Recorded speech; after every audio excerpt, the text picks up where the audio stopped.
that time again. We're watching some more Jujutsu Kaisen, where things are definitely going to be perfectly peachy clean, nothing to worry about whatsoever. Unless, of course, there was some patchwork monstrosity both up and down, above and below, causing mischief, mayhem, and removing characters that we hold so dear. I haven't quite hit the grief stage yet. Worried for when it does. But if any of the past episodes are to go by, the staff are being treated harshly, but we're getting a very good product. Company woes aside, I wonder if Yuji is going to actually be able to overcome his own self-hatred right now. Really step up and do something important. And if we're going to get any of the other side characters in this. We did see one going face to face with a segment of Mahito before. I believe we may be catching back up with that one. Outside the veil. Everything is going to be fine. Just need to stay as far away as possible. I would tend to agree with the advisor. Stay away from things. Keep out.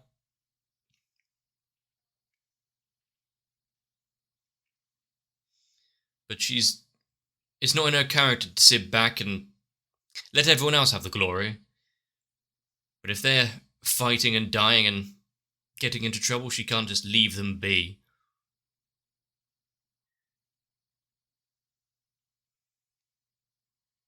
Did that sign say slimy bar?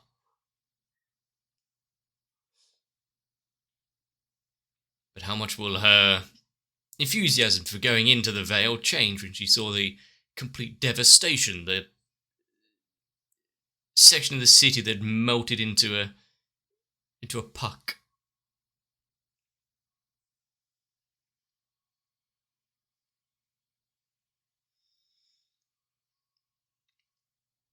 And also, now that we've seen more and more of the episodes getting bits of visualizations and metaphor, what it is in the opening, like the chrysalis, with what Megami just summoned 2 episodes ago. Or was it last?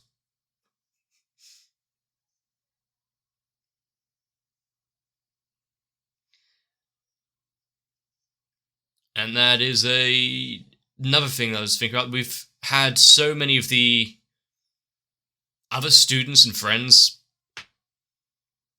We haven't seen Todo yet, even though he's focused a few times in the opening.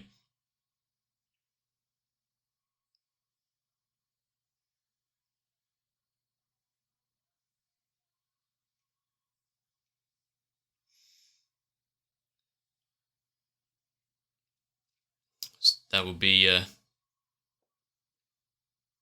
quite a moment when brother arrives. And the bestest friends.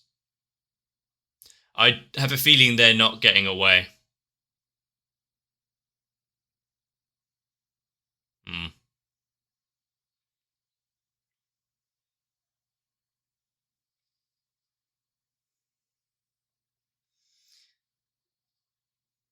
The fact he wasn't there and able to save them, annoying him even further.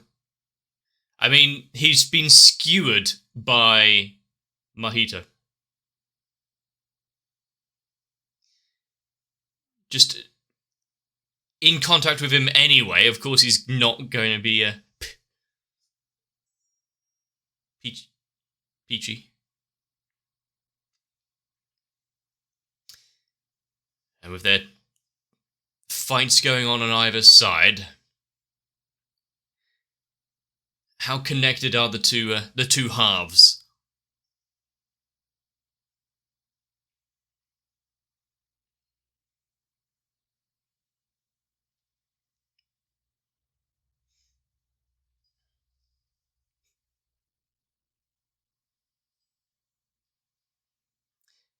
The cat and mouse game, the back and forth of the nails. I'm trying to think of a way that they would try and use Mahito's stretchy, shapeshifty abilities against him.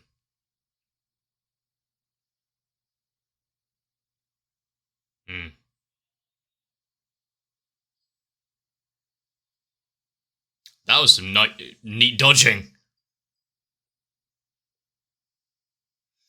But behind...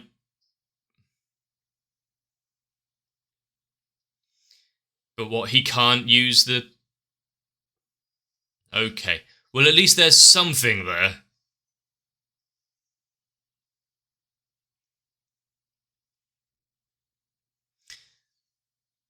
The fact that she wouldn't know whether or not he could shift and transform her.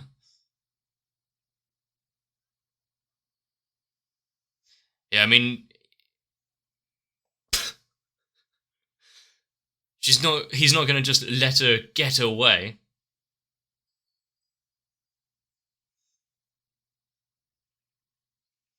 Has she set the area?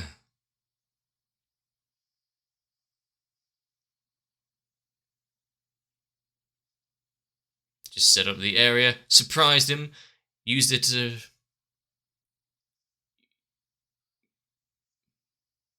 Used her head a little.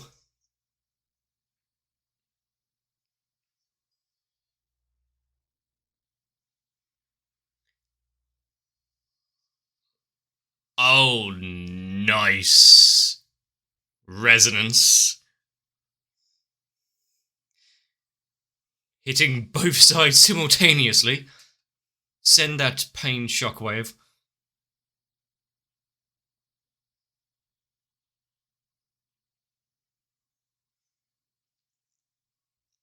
Where's his cocky attitude gone?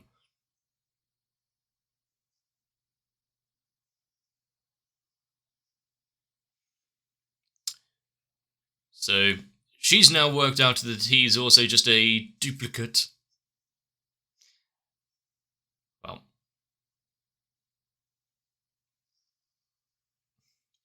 Did that give Yuji to... Oh! That was a face, kind of like what we saw with Sukuna. He's not gonna let down there. Since he's been given the opening.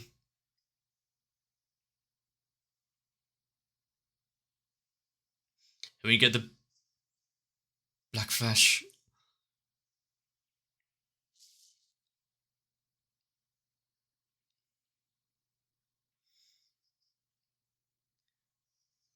No.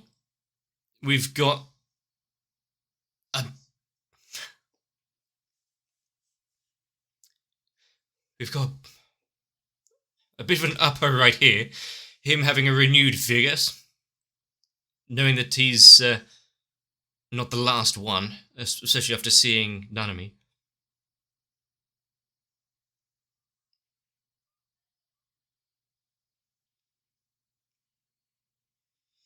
But it is now more wary that he can't just let her get away with it and do more. Don't fall into the trap.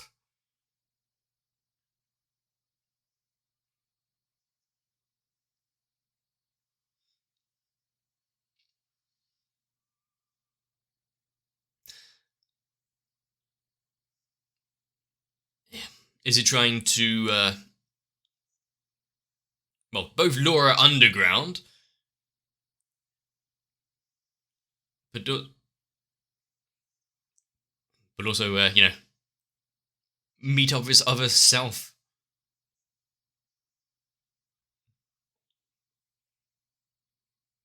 He has to pick the right one.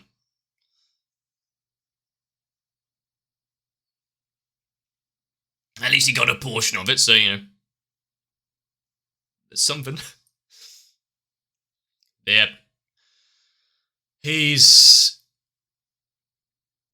coming back to himself.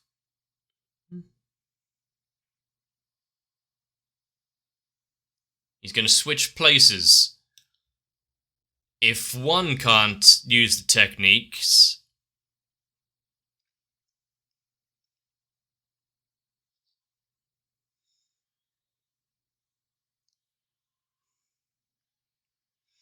Now you're facing the real one. And didn't react at all.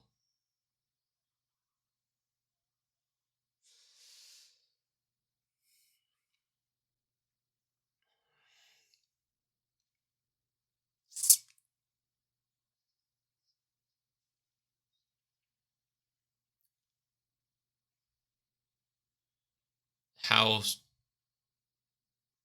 much can she take? But also straight to the face.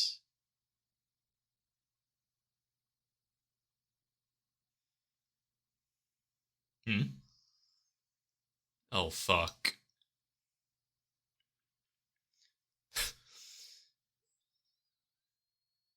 If we're getting...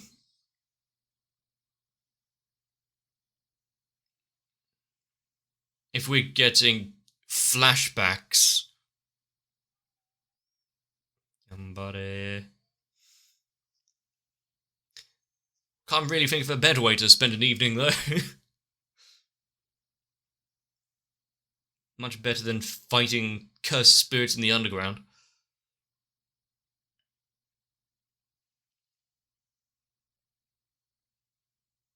But the problem with Mojito is that you can have skilled fighters and whatnot just get caught off guard instantly.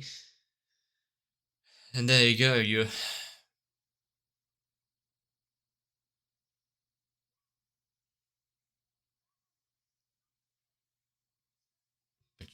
I mean, I don't see anything wrong with the blue backpack.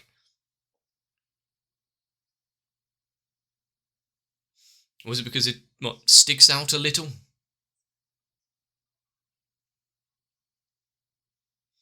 Who is this voice?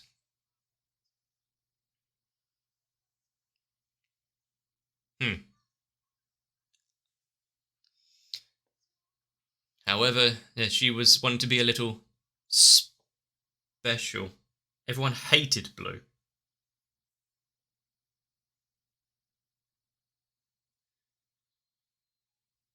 Is it the backpack or just a new student kind of thing? Is there going to be one exception to the... How did they get it up there? Did I just throw it? They don't exactly have to be precise. And that's landing on her face, isn't it?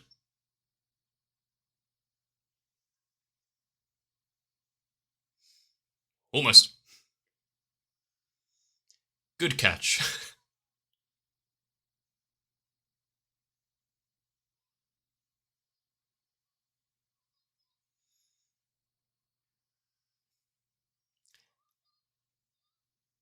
I mean, it's her... I see. Now she can get revenge for it. Success.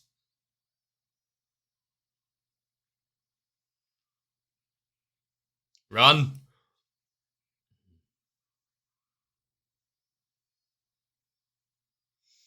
So we've seen that she has always been a little... Ah, okay. Always been a little brash and active, hasn't she?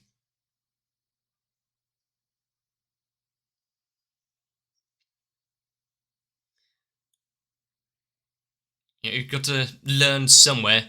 When it comes to, like, Smash and whatnot, I have no idea what I'm doing. It would be button mashing, most likely.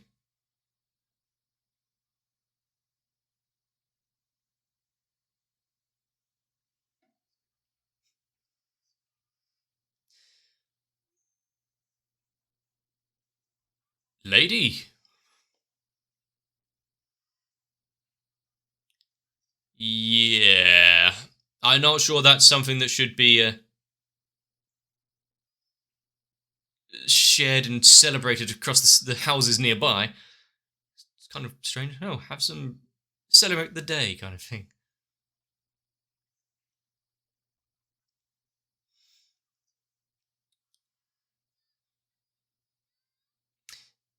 I mean, how could she turn down that smile on a friend like this, dragging her along?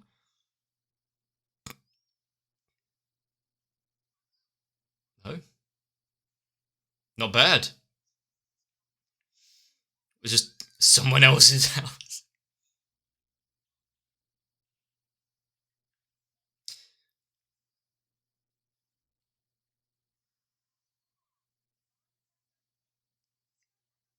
Why does she look familiar? Have we had a story of her before? Was it just a character design that is very oddly reminiscent of someone?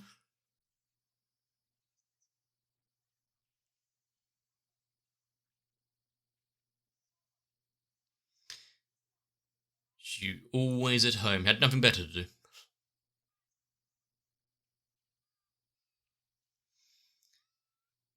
The fact that we're following this backstory flashback from this Fumi's perspective as the narrator.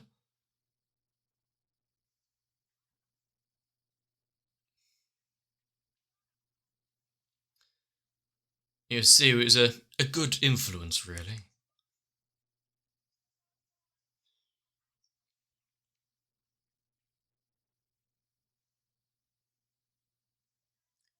Ooh. Yeah, it's definitely seen better days.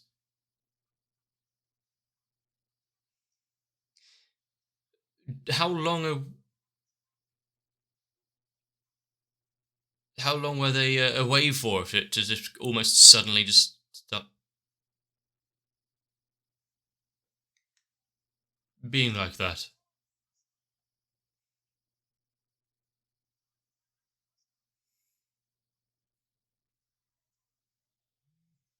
And she was never the same again.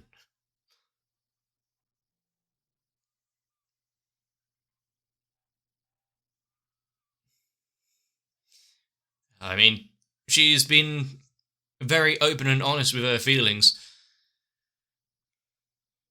One that has always been so strong for her, seeing her like this.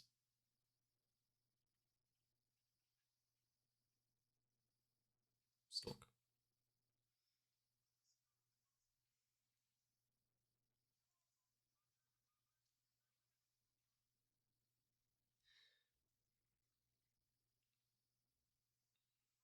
The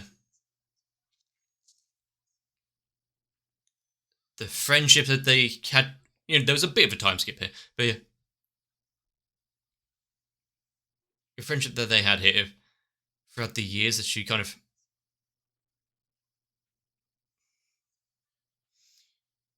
all the time they spent together, now just off to Tokyo.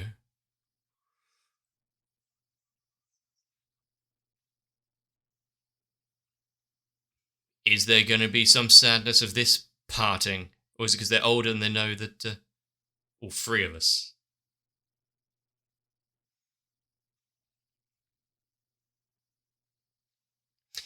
It's just that she's slightly better at being able to hold it in this time.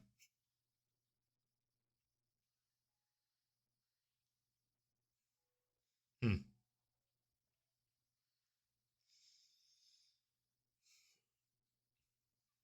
And will they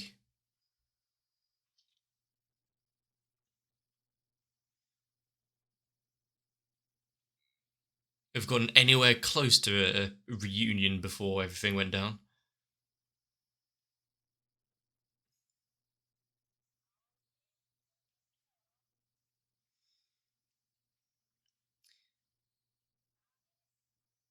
So one that was always at home, now what seems to be a drudgery of office life, but hardworking at least.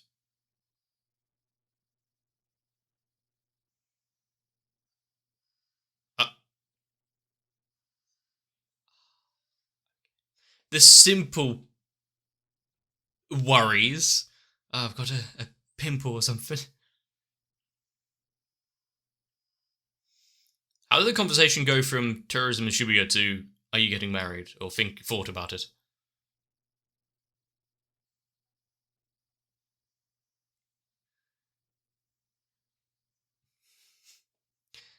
Oh god. But the fact that we've had that flashback and now shooting over to Saori, who is also talking about all of this.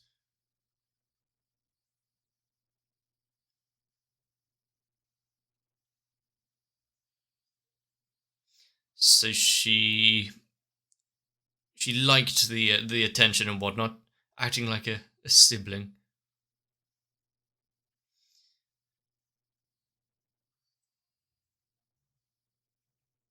Okay.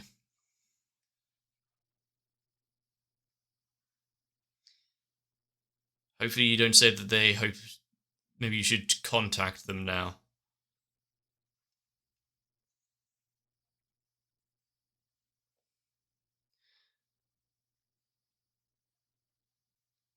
The Rather than slowly drifting apart and ending things amicably and whatnot, no.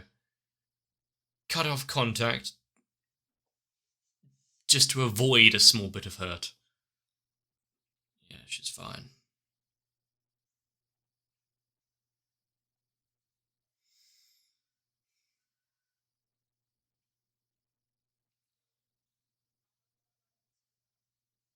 I mean, considering she lived there.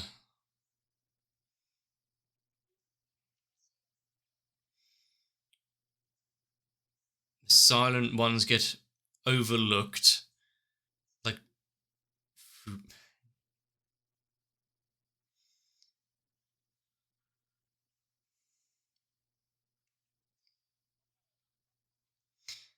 have this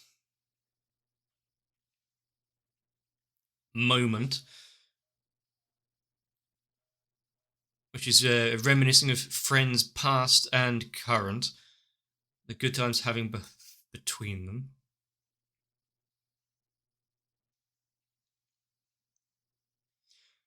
Also, when you've just got the light guitar, well,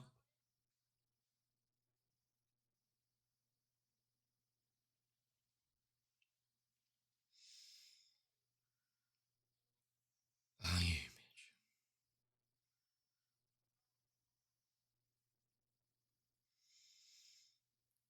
knowing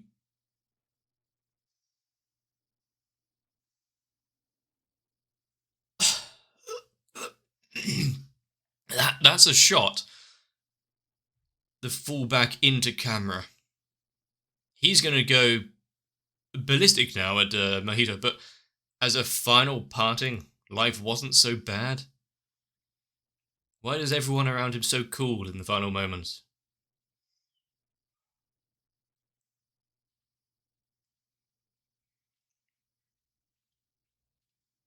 Honestly, out of everyone I was worried about in this arc, I don't think she was one of them.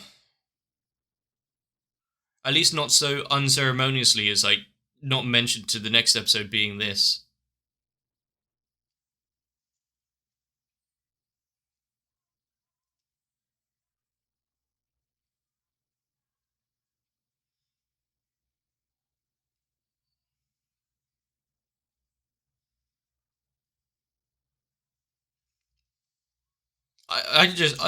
I don't know what to do.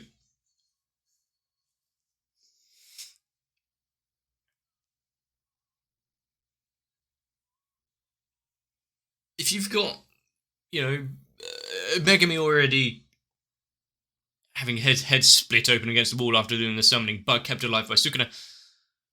If we're losing one of the trio,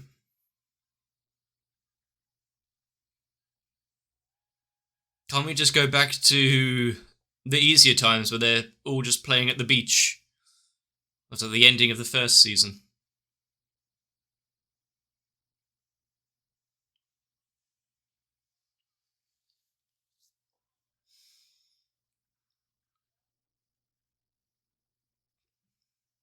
Good that we're hearing a little bit more about how terrible Tokyo is. But it's really just. Oh, God. There's no brakes on this train at all.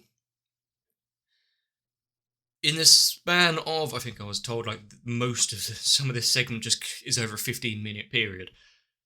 But having Nanami explode in front of him, then after a few minutes of combat, running into her and the same kind of deal. Granted, it wasn't quite as visceral as Nanami, but still, if it was anywhere else with that amount of blood and that kind of force, there wasn't the swell up kind of thing that we usually see with Mojito. If it was anywhere else, I'd say maybe there's a chance that it's just a fake out, which is fine. But on the face,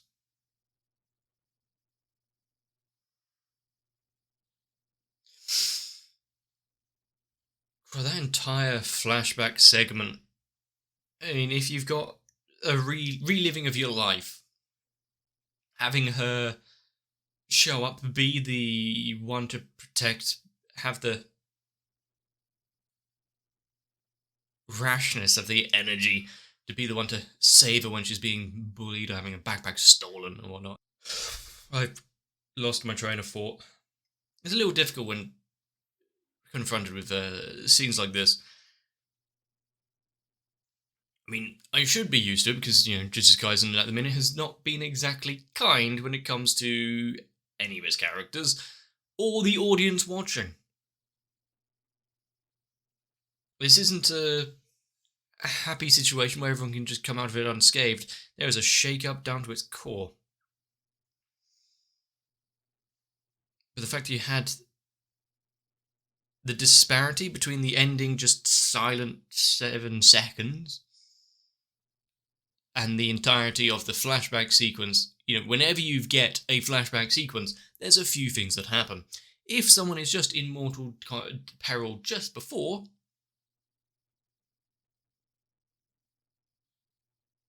usually not a good sign. But now, even if somehow Fumi and Saori do meet up again, it's not going to be quite the same, is it?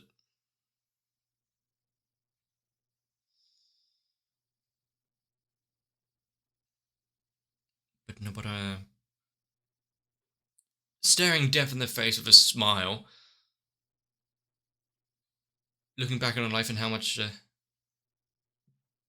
everyone meant to her, even Yuji, even Itadori.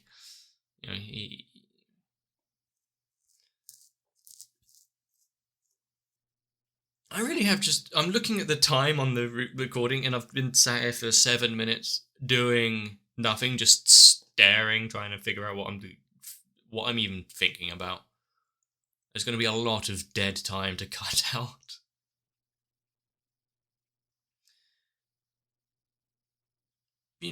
Like I mentioned before, and like has been said to me several times before, Yuji going through all of this, seeing their friends and loved ones in front of him just being eviscerated, suffering builds the character. If he wasn't feeling god-awful before,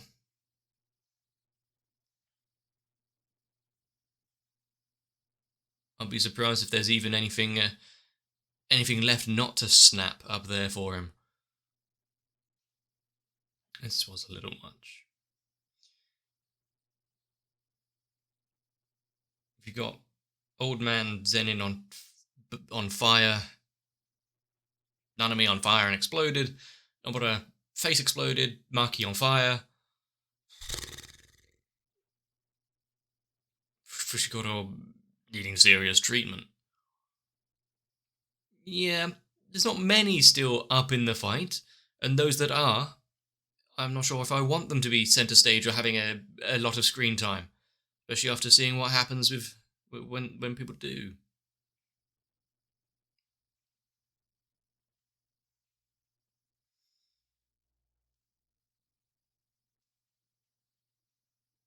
Oh no, is Maito's having a little bit too much fun.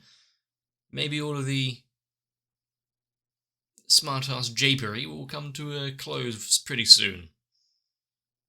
Definitely have to find out though, so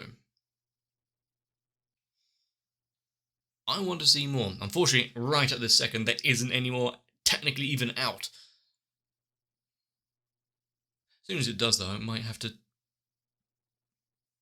find some time and record it immediately. Because, god damn. There's been a few shows which have affected me quite profoundly. But whenever you get a lump in your throat just thinking about things and how it was going, yeah, it's doing it quite well. Also, I love how you can have hopes and dreams, talk of the future, and then for it all to come crashing down and end abruptly. There's no fairy tale ending here. But if you've enjoyed this episode and aren't scarred horribly, let me know. If I've entertained you, maybe leave a comment and a like down below. Subscribe so you don't miss the next episode. If you can, try and rest well. Sit down, try and play some Smash, I guess. See you in the next one. If you want to take it upon yourself to be more than a footnote in my life's flashback, consider joining on to my Patreon. Help support the channel, keep it going, make it much more than it deserves to be. I'm not sure there'll be wailing and tears should it all fall down, but with the likes of Noku, Sal, Croyville, Rubens at Philamawa, Guado, Kite, Raywin, Lightwizard91, Shiwan, Tori Jane and everyone else, I hopefully won't have to think about that for a very long time.